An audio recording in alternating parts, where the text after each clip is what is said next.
I just spent over $1,000 on firearms that had only a 1-star rating. We're gonna be taking these things out of the box and seeing if they're as bad as the reviews actually say they are. So I bought a rifle, shotgun, and a pistol. We're gonna be starting with the rifle. So this is a Winchester XPR 30-06, and the 1-star review is just basically complaining about how bad the build quality was and the lack of information in the owner's manual. Let's open up this box and take a look.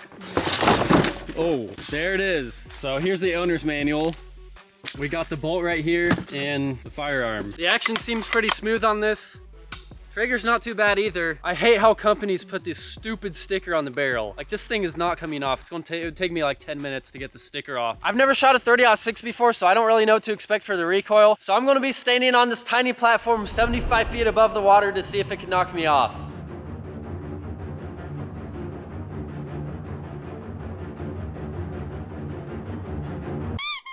The recoil on this thing was not too bad. Now it's time for the reliability test. I got this bag full of really old 30-06 ammo. Some of the rounds in there are really corroded. I don't know if it's bad to shoot those in a rifle or not, but I'm gonna do it anyways. We're gonna do rapid fire and see if it can handle all these rounds without having any problems.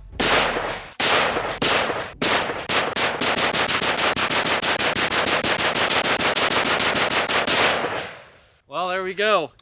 Had a few misfires, but that was definitely because of the rounds. Barrel is so hot. Ow! Look at the plastic on this bag. It's sticking to the barrel. That's how hot the barrel is, but gun worked great. No problems. It's now time for the most important test, which is the accuracy test, which will determine whether this gun is even good or not. So I got a target set up just over 100 yards away. We're gonna be taking 3 shots with this Hornady American Whitetail. So let's get this thing loaded up, and here we go. I'm gonna be aiming at that bottom center target.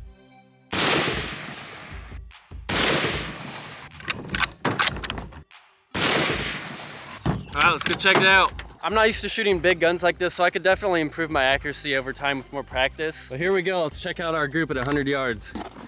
That's still like over a 2-inch group, but elevation looks pretty good. All right guys, we're gonna be doing a quick little hunt with the 30-06. I'm overlooking this soybean field right now, and you can clearly see where the groundhogs are coming out and eating the soybeans. I'm set up about 100 yards away from the spot I'm guessing they're gonna come out at. So I'm just gonna sit here and wait for one to come out. I'll see you guys when I spot one. All right guys, this thing just came out. Get the bipod set up. He's about ready to run away. Okay, here we go, here we go.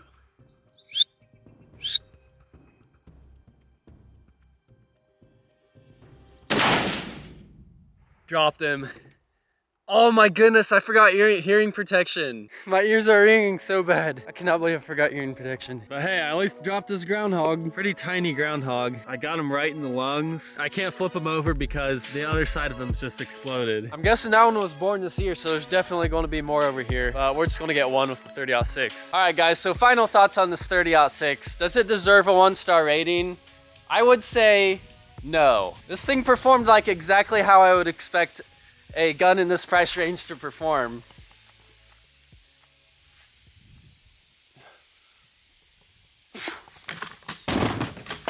I would give it a 4-star rating. It is now time for the next firearm. This is a Kel-Tec KSG 410. This only had 1 review and it was a 1-star rating. And it says, received mine today, but the shotgun received does not have the rail as it is depicted in the photo. So I'm guessing they're talking about that top thing in the picture. So let's get this open up and see if it looks like the picture. All right, here we go. Let's open this box. Come on. Well, there it is. Just looking at this, this looks identical to the picture when I bought it. So far, so good. So this is a pump action trigger. The trigger's not too bad, actually. The pump action feels really good too. I am just, okay, wait a second. What in the world is this? Right down here is where you're supposed to load the rounds in. Look at that, there's like 2 chambers for them to go in. Okay, I just loaded 6 rounds into this, and that was only the first chamber. No way this fits another 6 in it. I'm not sure how well you'll be able to see this, but there's this little lever right here. I'm gonna flip that over. That way it holds the other rounds back, I guess. Now I'm gonna load up the second chamber. All right, that's it. This thing has 12 shells in it right now. Loading this was kind of a pain. I would give that like a 2-star rating for loading. Why do I always forget hearing protection?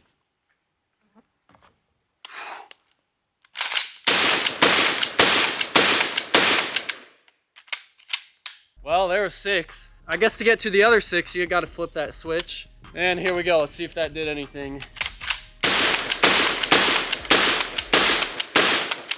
The one thing I don't like is how these shells eject out the bottom. It's like when I'm shooting, I just feel them hitting me like right here. Pro gun tip of the day. Always burn the boxes before you really get to test your firearm out.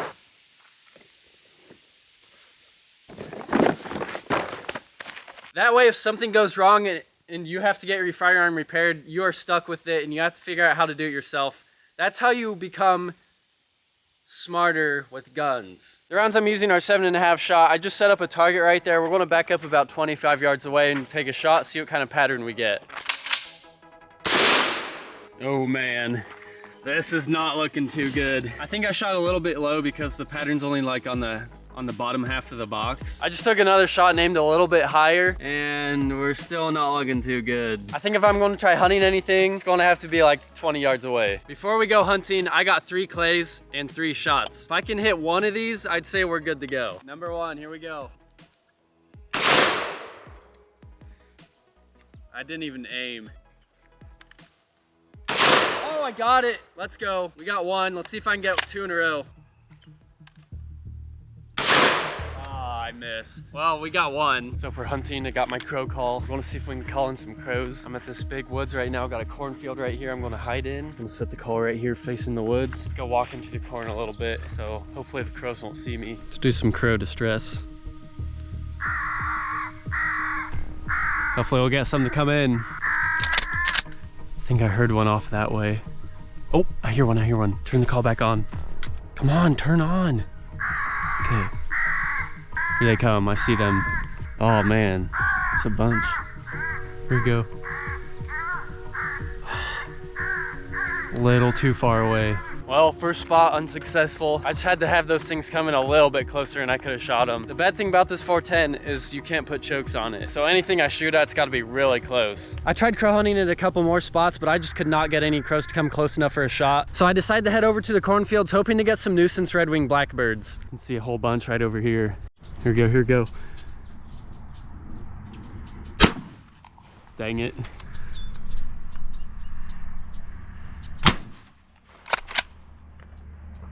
Come on.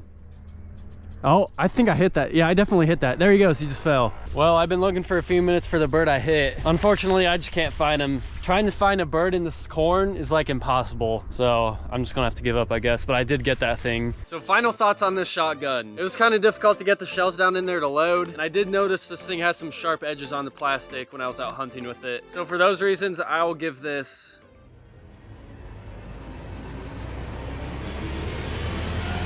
a 3-star rating. It is now time for the last firearm. This is a Ruger LCP2 22LR. The 1-star review of this was pretty long. It was all about how many problems this thing had. It was basically a piece of garbage. So let's open this up and see if it's a piece of garbage.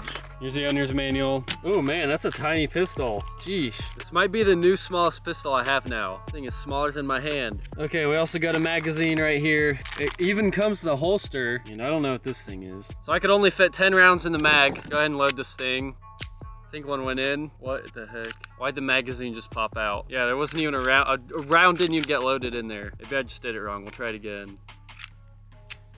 Okay, I think one loaded. Yep, it works. Now it's not shooting. My goodness, already having problems. You gotta be kidding me. This thing is junk. Why did it not work? It loaded around in the barrel. There's not even a mark from the firing pin.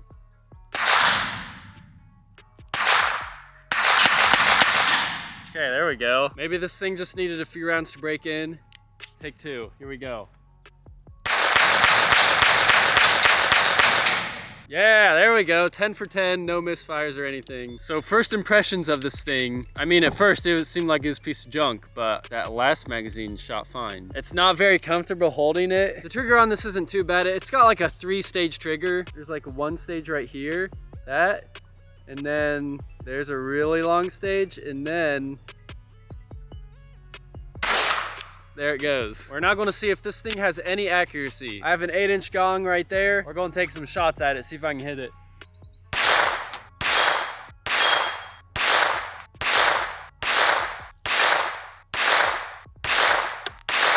I hit it a few times. So it's the next day and we're gonna be taking this thing hunting. So I've got kind of a groundhog problem. These things are digging under my chicken coop that doesn't have chickens in it. Look at this, there's a massive hole right there. And then right over here, there's another one just right there. So here's the plan. I set up a ground blind right here. Just gonna sit right here. When the groundhogs come out, I'm gonna pop them right there in the head. But before we go hunting with this, we gotta do some practice because shooting a groundhog in the head is not like hitting just a steel target. You gotta be able to hit a target like that big. I set up a box. We're gonna be aiming at that center target. Hopefully I can get most of them on that red dot.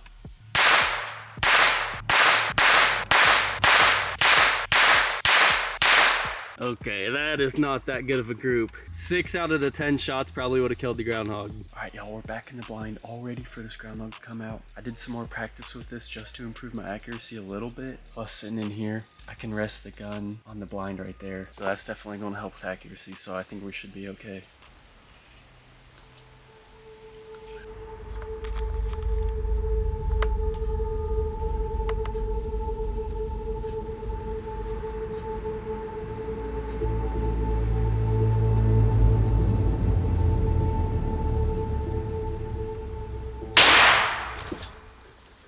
Did I just miss that? Well guys, I watched the footage back and it looks like I completely missed the groundhog. I could just go back in the blind and wait for him to come back out, but this thing just really isn't that accurate to be able to do this kind of hunting. I think I'm gonna have to come back here next video and try to get these groundhogs out of here, so make sure to subscribe if you want to see that. Overall, this pistol did pretty good though. I would give this thing 4 stars. Subscribe if you like hunting.